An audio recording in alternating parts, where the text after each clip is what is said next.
Drunk and ड्राईव्हला दंड 10,000 रुपये, अल्पवयीन गाडी चालवत असेल तर दंड 25,000 रुपये आणि शिक्षाही.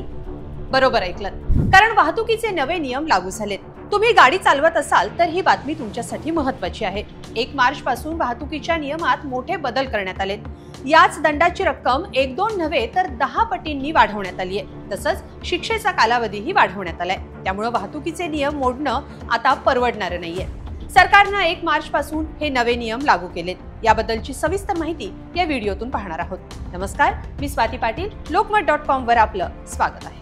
रस्त्यावर होणाऱ्या अपघातांमुळे अनेकांना जीव गमवावा लागतो. याच्या कारणांचा विचार केला तर बऱ्याचदा वाहतूक नियम मोडणं हे कारण समोर आलंय. मग त्यात मोबाईलवर बोलत गाडी चालवणं असो की विना हेल्मेट किंवा सीट बेल्ट शिवाय वाहन चालवणं असो, 1 ना 2 अनेक नियम मोडले जातात. आतापर्यंत हे नियम मोडल्यावर दंड किंवा शिक्षा ही तुरळक स्वरूपात होत होती, पण आता यात कठोर नियमांचा समावेश करण्यात आलाय. त्यात दंडाची रक्कमही वाढवण्यात आली आहे. तसंच तुरुंगवासाची शिक्षाही कठोर करण्यात आली आहे. ग्राफिक्सच्या माध्यमातून पाहूया 1 मार्च पासून वाहतूक नियमात काय बदल झालेत, दंडाची रक्कम आणि शिक्षेचा कालावधी किती आहे. सीट बेल्ट शिवाय वाहन चालवण्याचा दंड पूर्वी 100 रुपये होता, आता तो 1,000 रुपये करण्यात आलाय. जर तुम्ही ट्रिपल सीट प्रवास करत असाल तर आधी 100 रुपये दंड होता, आता तो 1,000 रुपये करण्यात आलाय.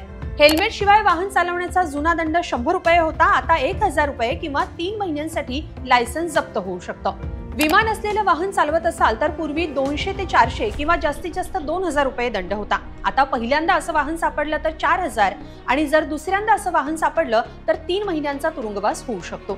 धोकादायकपणे वाहन चालवण्याचा पूर्वीचा दंड 500 रुपये होता, आता तो 5,000 रुपये करण्यात आलाय. अतिवेगानं वाहन चालवत असाल तर पूर्वी 500 रुपये दंड द्यावा लागत होता, आता 5,000 रुपये दंड द्यावा लागेल. वाहतूक सिग्नलचं उल्लंघन केलं तर पूर्वी 500 रुपये इतका दंड होता, आता तो दंड 5,000 रुपये करण्यात आलाय. वाहन चालवताना जर मोबाईलवर बोलत असाल तर पूर्वी 500 रुपये दंड भरावा लागत होता, आता तुम्हाला 5,000 रुपये भरावे लागतील.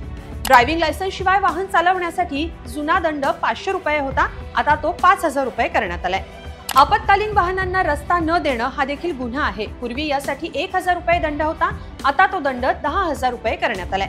त्यामुळे अँब्युलन्सला जर तुम्ही रस्ता दिला नाही तर तुम्हाला 10,000 रुपये दंड भरावा लागू शकतो. PUC शिवाय वाहन चालवत असाल तर पूर्वी 1,000 रुपये इतका दंड होता, आता तो दंड 10,000 रुपये किंवा 6 महिन्याचा तुरुंगवास इतका करण्यात आलेला आहे.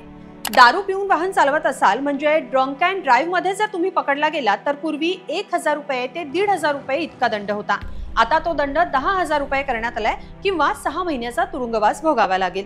ओव्हरलोडिंग वाहन असेल तर पूर्वी 2,000 रुपये इतका दंड होता, आता तो 20,000 रुपये करण्यात आलाय.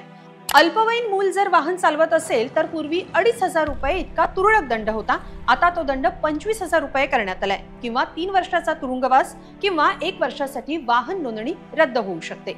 अल्पवयीन मुलांसाठी वाहतूक नियम अधिक कडक करण्यात आलेत.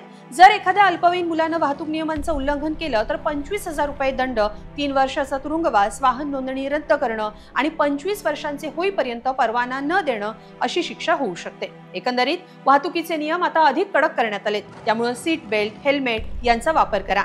वाहन चालवताना मोबाईलवर बोलणं कटाक्षानं टाळा. ड्रंक अँड ड्राईव्ह करू नका. हे सगळं शिक्षा आणि दंडापेक्षा आपल्या सर्वांच्या सुरक्षेसाठी करणं गरजेचं आहे.